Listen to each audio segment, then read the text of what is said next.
Que le nom du Seigneur soit béni. Amen. Alléluia. Vous avez été bénis déjà par la louange, n'est-ce pas? Eh bien, vous serez bénis par la présence de l'Esprit de Dieu. Bienvenue à vous qui êtes là pour la première fois. Bienvenue à Franck. Hein? Merci. J'aurai l'occasion de vous présenter nos visiteurs. Bienvenue à Marlène. Alors, quels sont les nouveaux qui sont venus ce matin? Alléluia. Gloire au Seigneur. Attendre la mort. Pourquoi rester à attendre la mort? Et quand je parle de mort ici, ce n'est pas forcément la mort physique, mais c'est la mort de projet, la mort de vision, la mort de mariage, la mort de couple, la mort de toutes sortes de choses. Et il y a beaucoup de choses qui peuvent mourir dans la vie d'un homme et qui ne soient pas seulement la mort physique. Et cet après-midi, j'aimerais que nous réfléchissions là-dessus. Pourquoi rester à attendre la mort? Alors, et je vous invite à lire quelques versets avec moi dans 2 Rois, chapitre 7, les 8 premiers versets. Je vais partager ce que je peux partager maintenant, et puis je terminerai probablement au culte de 14h30.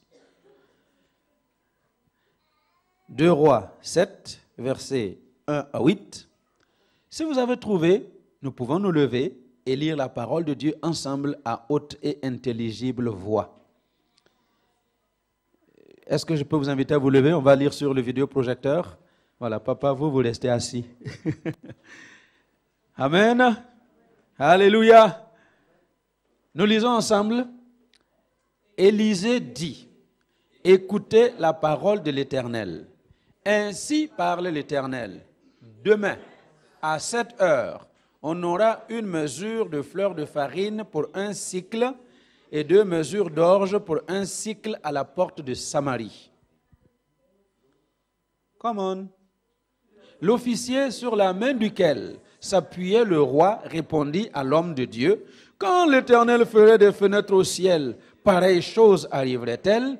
Et Élisée dit, tu le verras de tes yeux, mais tu ne mangeras point.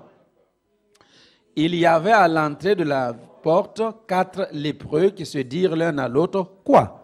Resterons-nous ici jusqu'à ce que nous mourions? Si nous songeons à entrer dans la ville, la famine est dans la ville. Et si nous y mourrons? Et si nous restons ici, nous mourrons également. Allons nous jeter dans le camp des Syriens. Si nous laissent vivre, nous vivrons. Et si nous font mourir, nous mourrons. Ils partirent donc au crépuscule pour se rendre au camp des Syriens. Et lorsqu'ils furent arrivés à l'entrée du camp des Syriens, voici, il n'y avait personne.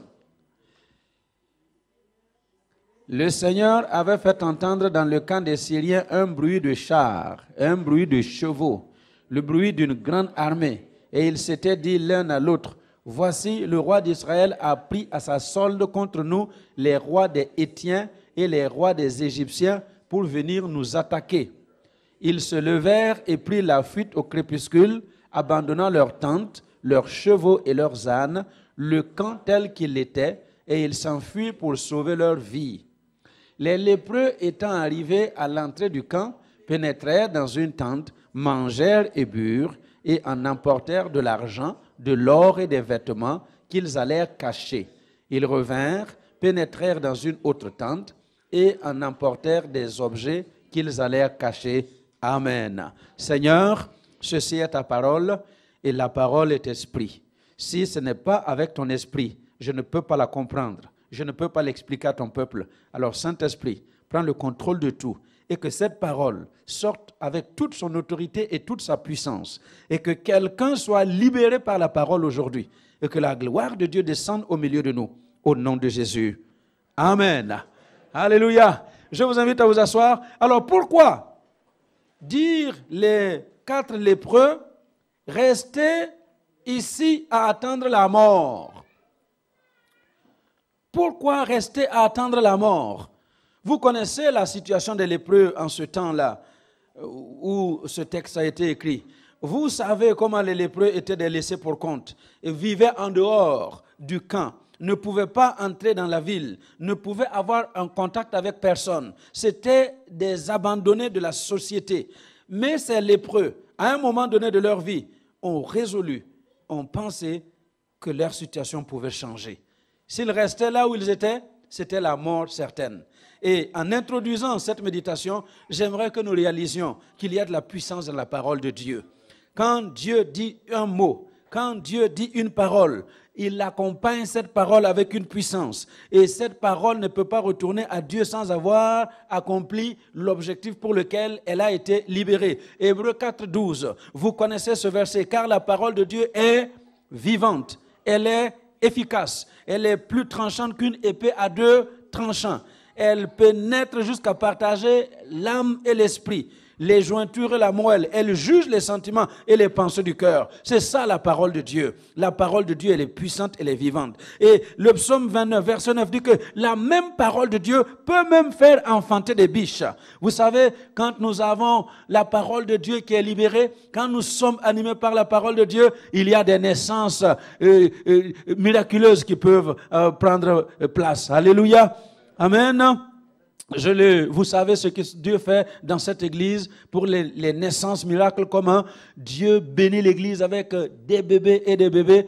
Je me rappelle encore 4 dames précises pour lesquelles j'avais dit au Seigneur, si je suis vraiment ton serviteur, que tu envoies dans ce pays de Luxembourg, je veux voir ces 4 dames-là avec leurs enfants, les enfants miracles, même si les médecins ont dit que ce n'est pas possible, que la chose devienne possible. Et puis j'ai vu une série de 1, 2, 3, 4, les premiers enfants sont arrivés. Et quand ils ont commencé à marcher, 3, 4 ans, ça commence encore à traîner. J'ai dit, Seigneur, si je suis ton serviteur, je veux voir ces mêmes 4 femmes revenir avec leurs autres enfants. Et j'ai la joie de vous annoncer que toutes les 4... Alléluia. La parole de Dieu fait enfanter même les biches. Le psaume 107, verset 20.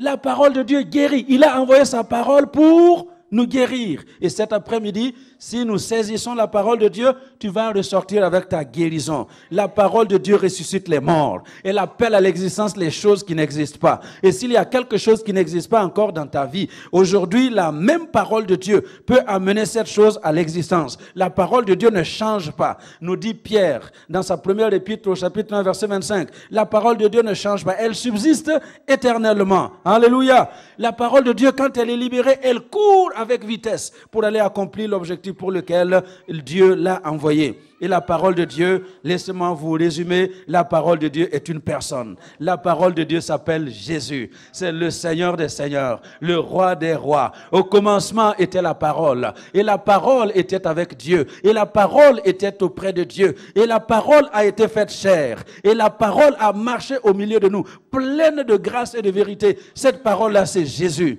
qui s'est manifesté. Et Hébreux 13:8 nous dit que ce Jésus qui est la parole de Dieu, il est le même hier, il est le même aujourd'hui, il est le même éternellement. Il ne changera jamais. Ce qu'il a fait hier, il peut le faire pour toi aujourd'hui. Ce qu'il a dit hier, il le dit encore pour toi aujourd'hui. C'est pourquoi j'ai fait témoigner. Ce qu'il a fait pour les uns, il peut le faire aussi pour les autres. Alléluia. Et vous connaissez le fameux passage de Ésaïe 55, verset 8. Cette parole, quand elle sort de la bouche de Dieu, elle ne peut pas retourner sans avoir arrosé la terre comme la pluie. Arrose la terre, donne de la semence au laboureur et à manger à celui qui a faim. Et dit de la même parole, de la même manière, la parole qui sort de la bouche de Dieu, elle ne peut pas retourner à lui sans avoir accompli l'objectif pour lequel elle a été envoyée. Alléluia. Vous savez quelle est la limite des mers? Les mers où il y a les grandes eaux là. Qu'est-ce qui limite les mers? Hein? Les frontières des mers, c'est quoi? La plupart, en majeure partie. Hein? La terre. Mais quelle terre? Hein? Papa André? Le sable. Allô? La frontière des mers, c'est du sable. Est-ce que, humainement parlant, le sable peut arrêter l'eau? Hein? Vous mettez l'eau, le sable coule. Mais quand le sable a reçu la parole de Dieu, que c'est ce sable-là qui va faire la frontière de la mer peut être en furie. C'est le sable qui va l'arrêter. Alléluia. Alléluia. C'est le sable qui va... Proverbe 8, 29. Lorsque Dieu donna une limite à la mer pour que les eaux n'en franchissent pas les bords, vous voyez, Dieu a donné une limite à la mer. Et la limite de la mer, c'est du sable. L'eau peut couler. Il y a des marées qui montent, mais la marée ne peut pas rester montante. Elle va revenir. Pourquoi? Parce que Dieu a parlé au sable pour être la frontière de la mer. Écoutez-moi bien. Peut-être que tu n'es que du sable pour les gens, pour la société. Sans valeur, sans puissance, sans force, sans rien. Mais Dieu a décrété quelque chose pour toi. Alléluia. Et ce quelque chose-là, personne ne va l'empêcher de se réaliser dans ta vie. Amen. Alors, je vous parle de cela pour vous encourager. Parce que ces lépreux ont parlé. Ils ont dit, est-ce que nous allons rester ici, attendre la mort? Parce qu'il y a une parole qui a été libérée. La parole de Dieu a été libérée par la bouche du prophète Ésaïe. Au verset 1er, dans la version en français courant, écoutez tous ce que déclare le Seigneur. Élisée dit, demain à la même heure, on ne paiera qu'une pièce d'argent pour 12 kilos de farine ou 24 kilos d'orge au marché de Samarie. Demain à la même heure, la parole est sortie. Alléluia! Écoutez-moi bien, ce dont tu as besoin aujourd'hui, c'est simplement d'une parole qui sort de la bouche de Dieu.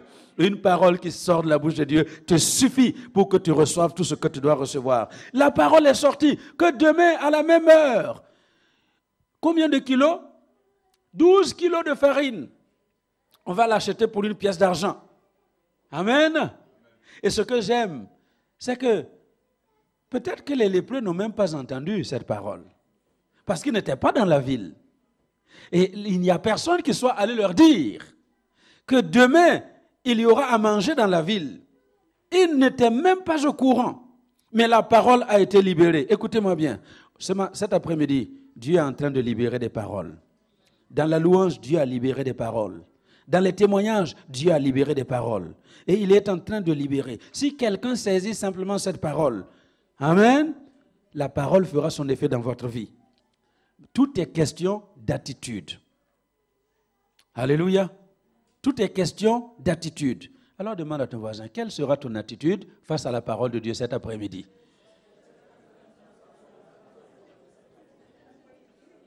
Quelle sera ton attitude?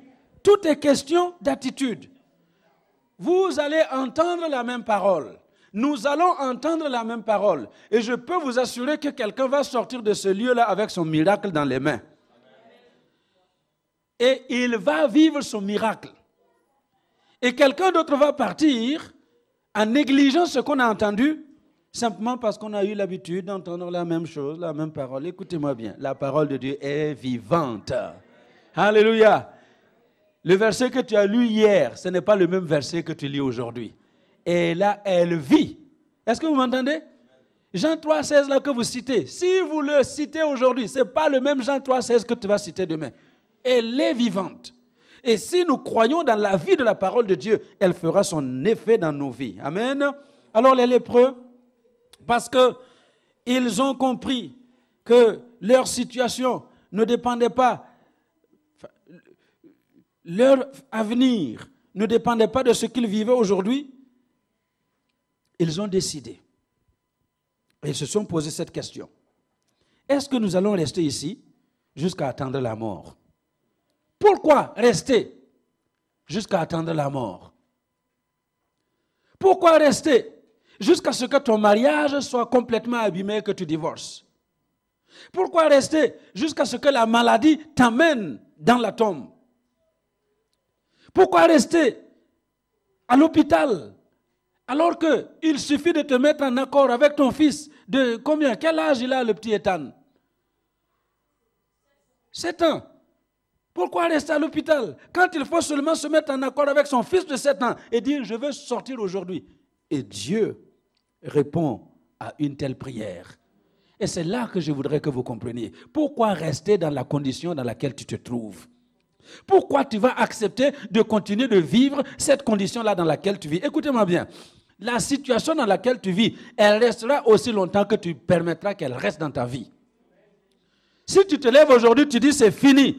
assez, c'est assez. Je n'en veux plus, c'est fini. Je ne continuerai plus de vivre comme je vis. Je refuse la pauvreté. Je ne vais pas continuer de vivre pauvre. Nous faisons les déclarations qu'à partir de cette année 2014, je ne connaîtrai plus jamais de banque. Mon compte bancaire ne sera plus jamais négatif. Il sera toujours positif. Je n'emprunterai plus jamais. C'est moi qui vais plutôt prêter aux autres. Si tu crois dans cette parole et tu mets toute ton énergie à croire dans la parole, les choses vont se réaliser pour toi. Alléluia. Donc, tu resteras comme tu es là aussi longtemps que tu le veux. Allô? Demande à ton voisin alors, combien de temps tu veux rester dans cette situation? Hein? Combien de temps? Est-ce que tu n'as pas assez de cette situation? Hein? Est-ce qu'on n'a pas assez?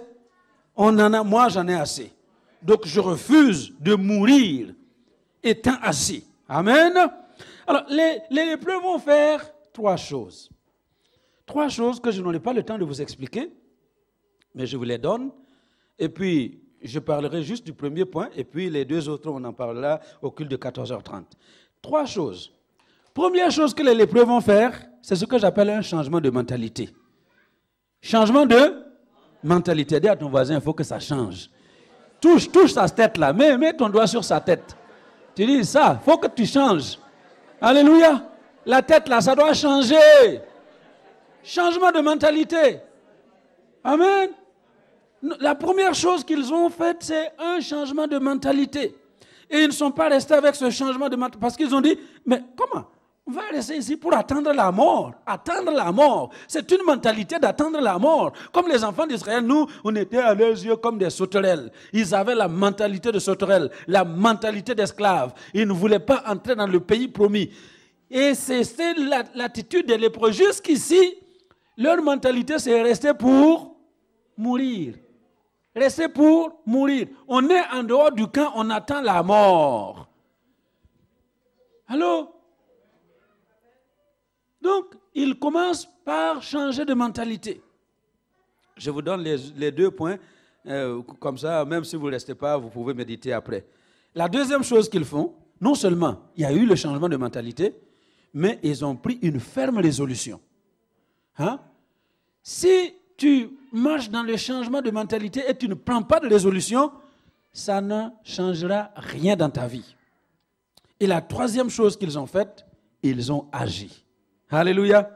Changement de mentalité, ferme résolution, action. Changement de mentalité, ferme résolution, action.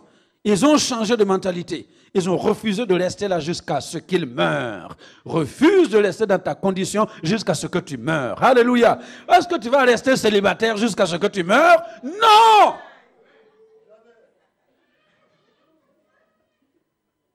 Non! Alléluia. Non. Est-ce que tu vas rester sans enfant alors que tu es marié jusqu'à ce que tu meurs? Non. Hey. Toi, tu vas être dans un bon pays, au Luxembourg, pays où tout le monde vit bien. Vous m'entendez? Les gens vivent bien au Luxembourg. C'est un des pays qui est le plus haut niveau de vie dans le monde. Et toi, tu es là, ta nourriture, c'est aile de poulet. Aile de poulet, aile de poulet. Hein? Tu vas accepter de vivre comme ça? Non! Il faut que ça change. Hey. Les gens, maman Déborah disait ce matin, il y a des gens qui touchent 15 000 € net ici au Luxembourg. Il y a des gens qui touchent des 22 000 € au Luxembourg. Et nous, on est là, 1800, 2000, 3000. Toi, tu vas continuer comme ça? Moi, je refuse. Alléluia. Je refuse. Il faut changer de mentalité. La mentalité doit changer. Alléluia. Et cet après-midi, j'aimerais vraiment que chacun comprenne que nous sommes au bon endroit. L'endroit où la mentalité va changer avec la parole de Dieu. Parce que si ta mentalité a changé, eh bien, tu es sur le chemin de la victoire. Vous savez, on peut vous prendre tout. Mais tant que votre tête est sur vos 2 épaules, avec les bons neurones, on ne vous a rien pris du tout. Alléluia. On peut vous prendre l'argent, tout. Mais tant qu'il y a la tête qui fonctionne, tu vas encore créer des choses. Alléluia. La même tête qui t'a amené à créer là où tu es arrivé, c'est la même tête qui va te donner de créer encore de nouvelles choses. Et ma prière, c'est que chaque fidèle de El Shaddai, alléluia, devienne vraiment un créateur. Un créateur. Alléluia. Un créateur. Que nous ne vivions pas de ce que les autres ont créé, ce que les autres ont inventé ou trouvé, mais que nous demandions la grâce de Dieu pour créer aussi les choses pour notre génération. Alléluia. Est-ce que vous savez que c'est possible? C'est tout à fait possible. Changement de mentalité. Pourquoi? Parce que 2 Corinthiens 4:3, pour les incrédules dont le Dieu de ce siècle a aveuglé l'intelligence, afin qu'ils ne voient pas briller la splendeur de l'évangile de gloire qui est l'image de Dieu. Il faut ce changement de mentalité parce que le diable vient voiler l'intelligence. Il vient voiler les pensées pour que nous ne puissions pas penser comme Dieu, que nous ne voyons pas les choses comme Dieu. Parce que aussi longtemps que tu ne verras pas les choses comme Dieu les voit, tu vas vivre à la dimension humaine. Alléluia. Mais nous ne sommes pas dans l'humain, nous sommes dans le spirituel. Alléluia. Nous sommes dans le spirituel et nous voulons que la gloire de Dieu descende dans nos vies parce que nous voyons les choses comme Dieu les voit. Peut-être que comme tu es là, tu te regardes minable, bon à rien, incapable, mais Dieu voit en toi un enfant de Dieu. Alléluia. Comme je disais aux adolescents hier, des princes et des princesses. Amen. Dieu voit en toi un prince parce que tu es le fils du roi, le roi des rois. Il va en toi, jeune fille, une princesse, parce que tu es la fille du roi des rois. Alléluia. Et comme je le disais hier, vous avez déjà vu le fils du grand-duc ici, avec un pantalon jusqu'ici. Hein? Il marche là, on voit le trait là entre les fesses. Est-ce que vous voyez ça? Le fils du grand-duc. Alors, les princes là de l'Angleterre. Hein? Vous les avez déjà vus avec des coiffures bizarres? Cheveux colorés. Hier, j'ai écouté l'enfant du roi de Belgique. Petite fille là de combien? Quel âge? 13 ans. 13 ans, donnant un discours. Et j'ai regardé l'enfant, j'ai dit, waouh, c'est comme ça que je voudrais que chaque enfant de 13 ans de El Shaddai se comporte. Est-ce que vous m'entendez? Une fille de 13 ans, digne, bien habillée, bien coiffé, en train de parler. Si vous avez un jeune à côté de vous, dites-lui, tu es ce prince ou tu es cette princesse. Et c'est comme ça que tu dois te comporter. Alléluia. Même dans le langage. Elle n'est pas venue là avec les histoires là, des jeunes aujourd'hui. Hein? Comment? Votre musique là. Hein? Comment vous faites encore? C'est le rap, hein? Hein? Yeah, yeah, yeah, yeah. Non. Elle est venue. Classique, digne. Est-ce que vous m'entendez? Vous êtes des fils et des filles du roi des rois. Alors il faut ce changement de mentalité. Ne pas laisser le diable voiler notre intelligence. Romains 12, verset 2, vous connaissez? Ne vous conformez pas au siècle présent, mais soyez transformés par quoi? Par le renouvellement de l'intelligence. Dis-le à ton voisin encore, renouvelle ton intelligence. Et il faut que l'intelligence se renouvelle. Par le renouvellement de l'intelligence. Et quand vous aurez l'intelligence renouvelée, vous allez discerner quelle est la volonté de Dieu. Et la volonté de Dieu, elle est bonne, elle est agréable, elle est parfaite. Si tu n'as pas l'intelligence renouvelée, tu ne peux pas voir la volonté de Dieu. Donc arrêtez-moi qu'est-ce que Dieu veut que j'épouse comme garçon? Qu'est-ce que Dieu veut que j'épouse comme fille? Si tu veux savoir la volonté de Dieu, renouvelle ton intelligence. Amen. Si ton intelligence est renouvelée, le voyou là qui va venir, même s'il est habillé avec cravate et tout, l'intelligence renouvelée va te montrer que ça c'est un loup qui est habillé avec des vêtements de brebis. Je ne veux pas de loup déguisé en brebis. Et tu vas le renvoyer paître. Alléluia. Mais c'est vrai, hein? Oui. Mais vous regardez seulement ce qui frappe les yeux. Regardez son teint là. Regardez comment il est. Il est cool. Il est comme encore Choco. Et puis quoi? Il est? Non? Il est musclé. Il est? Quoi? Stylé. Swag. Oui. Donc vous regardez seulement les swags, les muscles, les trucs, et puis vous attrapez un swag là dans votre maison le samedi soir.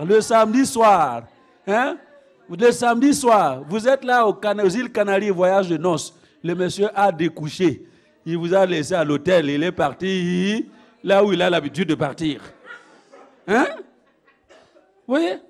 Non, mais si ton intelligence est renouvelée, tu vas voir les choses claires. Discerner la parole de Dieu, la volonté de Dieu.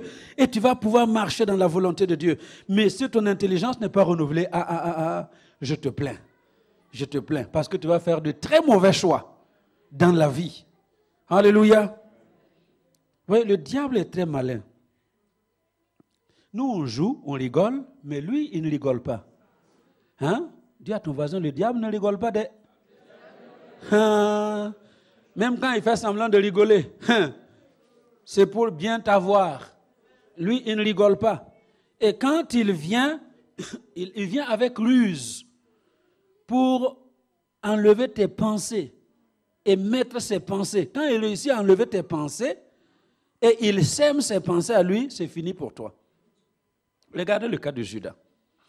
Vous savez comment Judas a trahi Jésus, hein? Si vous suivez bien la vie de Judas, vous allez voir qu'il y a eu une progression.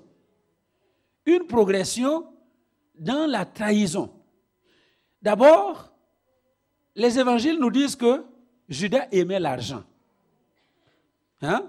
C'était lui le trésorier, il aimait l'argent. Et quand les gens donnaient l'argent, ils cassaient, il y a une dame qui a cassé le vase d'albâtre, un parfum de grand prix, et puis Judas dit, mais comment, cet argent-là, si on le vendait, on pouvait le donner aux pauvres. Et la Bible dit que c'était parce qu'il aime l'argent. Il tenait la bourse. Il sait qu'on va mettre l'argent dans la bourse. On ne sait pas ce qu'il fait avec l'argent qui est dans la bourse, n'est-ce pas? Donc, première chose, le diable cherche l'endroit où il va pouvoir entrer dans ta vie. Si tu ne lui ouvres pas une petite porte, il ne peut rien faire dans ta vie. Mais parce que dans le cœur de Judas, il y avait déjà de la convoitise. Il y avait l'amour de l'argent. Vous voyez? Avoir de l'argent, ce n'est pas un problème. Mais aimer l'argent, c'est ça qui est un problème. Parce qu'il y avait cette semence-là dans son cœur.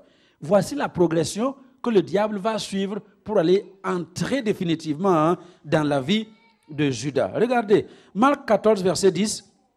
Marc 14, 10, dans la version en français courant. Alors Judas Iscariote, un des 12 disciples, alla proposer. Est-ce que vous entendez? Il alla faire quoi? Proposer au chef des prêtres de leur livrer Jésus. Ça veut dire que dans cette première étape-là, le diable n'a fait que suggérer à Judas la possibilité de livrer Jésus. La suggestion. Ce n'est pas direct, c'est très subtil. Est-ce que vous m'entendez? Et dans l'église, même ici, le diable a suggéré beaucoup de choses à des gens. Suggestion. Comme tu entends les choses là, est-ce que tu crois que tu dois vraiment rester ici? Est-ce que tu ne penses pas que tu serais mieux ailleurs? Hein? Et puis tu vois, toi tu es ici, on ne te nomme jamais chef. Tu vois, cette église-là qui commence, on va te nommer chef. Suggestion. Et puis vous êtes là, ouais, comment? Je suis là, je ne peux même pas avoir le micro un seul dimanche. Si je vais là-bas, au moins, je vais avoir le micro. Suggestion. Mais il ne s'arrête pas là. Hein? Si tu mords à l'hameçon, si tu mords, il vient avec le deuxième niveau. Il vient dans la pensée. Jean 13, verset 2. Toujours dans la version en français courant, Jean 13, 2, Jésus et ses disciples prenaient le repas du soir. Le diable avait déjà persuadé Judas. Est-ce que vous entendez? Il a persuadé Judas, fils de Simon Iscariote, de trahir Jésus. Et la Bible du semeur dit, c'était au cours du repas de la Pâque, déjà le diable avait semé dans le cœur de Judas.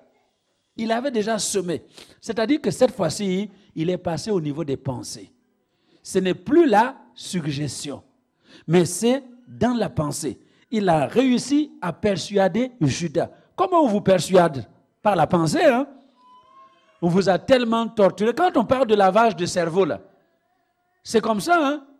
Comment pouvez-vous comprendre que quelqu'un qui est normalement constitué, hein, qui a un avenir radieux devant lui, va se lever, prendre une ceinture de dynamite, de bombe, il s'attache la ceinture, il s'attache sur le corps, tout, et puis il va aller se jeter contre une voiture.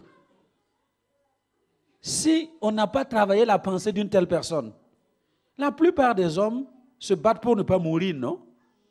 Eh, vous là, vous battez pour ne pas mourir, hein? Vous mangez pour ne pas mourir. Vous suivez le code de la route. Ce n'est pas parce que vous avez peur de la gendarmerie seulement, hein? Mais c'est pour ne pas mourir. Parce que vous savez que si vous faites un accident à 180 à l'heure, vos chances de sortir vivant, hein, sont très très minces, n'est-ce pas? Tout le monde se bat pour ne pas mourir. Mais voilà des gens, leur vie c'est pour mourir. Parce qu'on a lavé le cerveau. Donc quand on a réussi à avoir tes pensées, écoutez-moi bien, qu'importe vous là où vous êtes, si vous n'êtes pas solide avec vos pensées, on peut vous amener à vous attacher une ceinture de bombe autour de la taille et aller vous jeter contre une voiture. Est-ce que vous m'entendez? C'est pour vous dire que même dans l'Église, même dans le corps de Christ, si vous ne travaillez pas vos pensées pour les attacher aux pensées de Christ, on va vous entraîner loin. Alléluia. C'est pour ça que dans l'Église, il y a des gens qui sont dans l'Église de Jésus-Christ, mais qui vont aller en enfer. Pourquoi? Parce qu'ils ont laissé toutes sortes de choses envahir leurs pensées et les empêcher d'accéder aux choses que Dieu a préparées. Alléluia. Donc, vous voyez la progression? 1. Suggestion. Deuxième étape, les pensées, la persuasion. Et quand il a réussi à te persuader, ça c'est la troisième étape, tu as ouvert une porte. Luc 22, verset 3. C'est alors que Satan entra dans le cœur de Judas, surnommé l'Iscario, l'un des 12. Allô? Et tant que vous n'avez pas ouvert la porte, tant que vous ne vous êtes pas laissé persuader par les pensées qu'il vous bombarde, le diable ne pourra jamais entrer dans votre cœur. Il ne pourra jamais entrer dans votre vie. Il ne pourra jamais vous toucher. Pourquoi? Parce qu'il vient avec la suggestion. Et puis, deuxième étape, la persuasion dans la pensée. Et quand vous avez cédé, il entre. Alléluia. Écoutez-moi bien. Refusez toutes les pensées qui ne sont pas de Dieu. Quelle que soit la personne de laquelle elles viennent, il faut refuser toutes ces pensées. Si vous avez votre Bible ouverte et une pensée n'est pas de Dieu, hein, il faut la rejeter tout de suite. J'étais en train de me marier tout de suite quand Annie disait, quand les choses commencent là comme ça, vous posez des questions. Il y a des gens qui se posaient des questions. Est-ce que vraiment il a bien fait de laisser toutes les jolies filles là qu'il y a en Europe pour aller trouver une femme au Cameroun, hein? Est-ce que c'est vraiment la volonté de Dieu? À un moment donné, même lui, sa tête là, ça commence à fonctionner comme ça. Est-ce que j'ai vraiment bien fait? Est-ce que je suis dans la volonté de Dieu? Mais je suis là pour vous dire, même si la fille là n'avait pas encore reçu le titre de l'autorisation pour venir, Annie ne peut pas venir me dire, papa, je me suis trompé. Allô? Hey! Il ne pourra plus jamais venir me dire, ah, je me suis trompé. Finalement, je vais laisser tomber là-bas, je vais chercher ici. Trop tard. Alléluia. Parce que ça, ce n'est pas la pensée de Dieu. Ce n'est pas la pensée de Dieu. Amen. Tout ce qui n'est pas de Dieu, ce sont des pensées à bannir tout de suite. Vous savez, Parce que le diable est un menteur. Il est le menteur depuis le commencement. Et tout ce qu'il dit, ce n'est que du mensonge. Il ne peut pas sortir de sa bouche la vérité. Même si il y a des choses qui semblent vraies, ce ne sont que des demi-vérités. Des demi-vérités pour vous avoir et vous amener là où il veut vous amener. Alléluia. Amen. Donc, retenez bien que la première chose que les lépreux ont faite, c'est de changer de mentalité. Et je voudrais que tu changes de mentalité. Tu n'es pas condamné à vivre comme tu vis là. Tu n'es pas condamné à mourir dans cette situation. Tu n'es pas condamné à souffrir comme tu souffres. Tu n'es pas condamné à vivre comme tu... Non, Dieu a quelque chose de meilleur pour toi. Je connais les projets que j'ai formés pour toi. Ce sont des projets de paix et pas de malheur. J'ai un projet d'avenir. J'ai un projet d'espérance. C'est ça la parole de Dieu. Dieu sait ce qu'il a préparé pour toi. Tu ne peux pas continuer de vivre comme ça. Alléluia. Si malheureusement, ta vie a été une vie d'échec, je suis là pour te dire cet après-midi, ce n'est pas la fin de ta vie. L'important, ce n'est pas ce que tu vis aujourd'hui. L'important, c'est ce que Dieu a préparé pour toi. Alléluia. Il faut seulement le saisir et entrer dans l'héritage de Dieu avec les sanctifiés. Au nom de Jésus, amen, amen, amen. Nous allons continuer donc à 14h30 avec les 2 autres points. Et puis voilà, on va clôturer dans la prière.